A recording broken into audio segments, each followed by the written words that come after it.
அஸ்ஸலாமு அலைக்கும் ஃப்ரெண்ட்ஸ். சேப்பங்கிழங்கு பால் கறி இந்த மாதிரி பண்ணி பாருங்கள். ரொம்ப நல்லாயிருக்கும். எல்லாத்துக்குமே சாப்பிட்லாம். இட்லி, தோசை, பூரி, சப்பாத்தி எல்லாத்துக்குமே சாப்பிட்லாம். வாங்க அது எப்படி பண்ணலான்னு பார்க்கலாம்.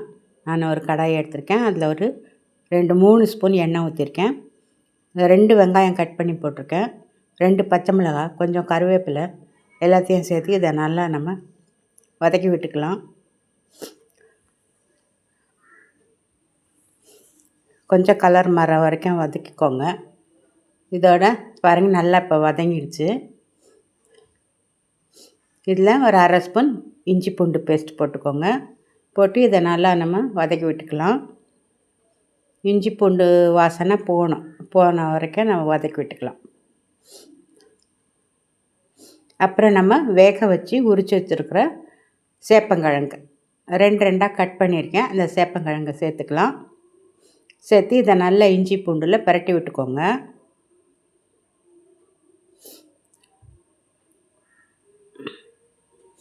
நல்லா பிரட்டி விட்டுக்கோங்க.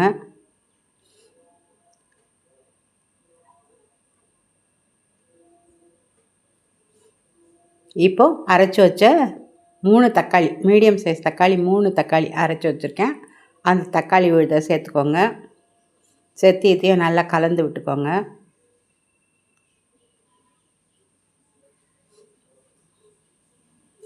நல்லா கலந்து விட்டுக்கோங்க. அப்போ தான் அந்த குழக்கழப்பு இருக்காது. இப்போ தக்காளி போட்டு கூட அந்த குழக்கழப்பு இருக்கும். அதுக்கு நம்ம கொஞ்சம் புளி சேர்க்க போகிறோம். அது அப்புறமா சேர்த்துக்கலாம். இப்போ ஒரு 1/2 ஸ்பூன் மஞ்சப்பொடி, 1/2 ஸ்பூன் மிளகாப்பொடி, 1 ஸ்பூன் தனியாப்பொடி, ஒரு சின்ன ஸ்பூன் காஷ்மீரி மிளகாப்பொடி. இப்போ இதையும் நல்லா வதக்கி விட்டுக்கோங்க. 1 ஸ்பூன் சீரகப்பொடியும் சேர்த்துக்கோங்க.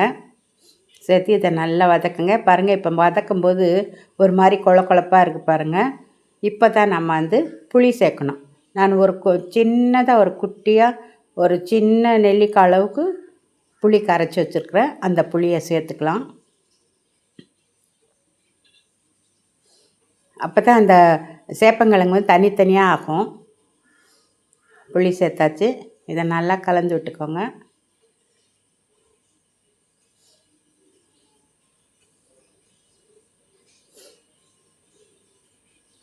நல்லா கலந்து விட்டுட்டு இதை நல்லா கொதிக்க விடணும்.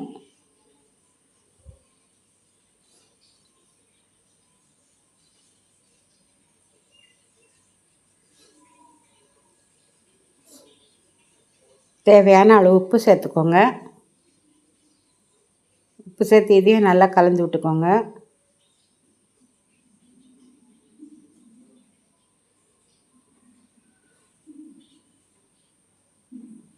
ஒரு மூடி போட்டு ஒரு 5 நிமிஷம் இதை ஒரு மூடி போட்டு வச்சிங்கன்னா இது நல்ல எண்ணெய்லாம் பிரிஞ்சு வரும். பாருங்கள், எப்படி நல்லா எண்ணெய்லாம் பிரிஞ்சு வந்திருக்கு. அடியெல்லாம் பிடிக்காமல் நல்லா வந்திருக்கு. நீங்கள் நினைக்கலாம் முதல்ல மண் சட்டியில் போட்டு அப்புறம் இதில் போடுறோமேன்னு. மண் சட்டியில் போடும்போது நிறைய புகையாக வந்துச்சு. ஆனால் நம்ம சட்டுன்னு இந்த கடாயில் மாற்றிக்கிட்டேன். இதில் ஒரு 2 ஸ்பூன் கஸ்தூரி மேத்தி சேர்த்துக்கோங்க. ரொம்ப நல்லாயிருக்கும். ரொம்ப வாசனையாக இருக்கும்.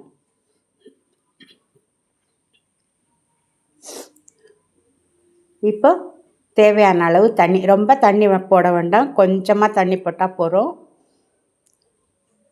இது கொஞ்சம் கட்டியாக தான் இருக்கணும். இதே இப்போ மூடி வச்சிடலாம். இப்போ நல்லா கொதிக்க ஆரம்பிச்சிருச்சு பாருங்கள். நல்லா எண்ணெய்லாம் பிரிஞ்சு வந்திருக்கு. இதை ஒரு கிளறி விட்டுக்கலாம். ஒரு 1/2 மூடி தேங்காய் பால் எடுத்து வச்சுருக்கிறேன். இப்போ அந்த பால் தான் சேர்க்க போகிறோம்.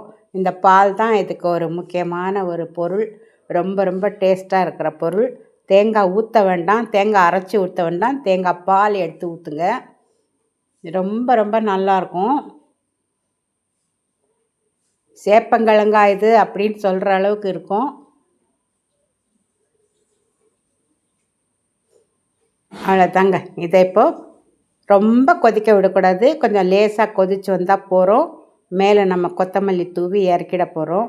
அவ்வளோதான், சேப்பங்கிழங்கு பால் கறி ரெடி ஆயிடுச்சு. பிடிச்சிருந்தா லைக் பண்ணுங்க. கொஞ்சமாக இதை மூடி வச்சுக்கோங்க. இப்போ நல்லா தம் ஆகட்டும். அடுப்பை ரொம்ப நிதானமாக ஸ்லோவாகவே வச்சுக்கலாம். பாருங்கள் இப்போ எப்படி வந்திருக்குதுன்னு.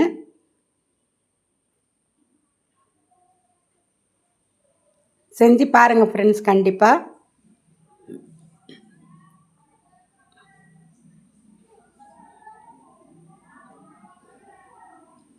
பிடிச்சிருந்தா லைக் பண்ணுங்க, கமெண்ட்ஸ் பண்ணுங்க. அஸ்ஸலாமு அலைக்கும் வரஹ்மத்துல்லாஹி வபரகாத்துஹு.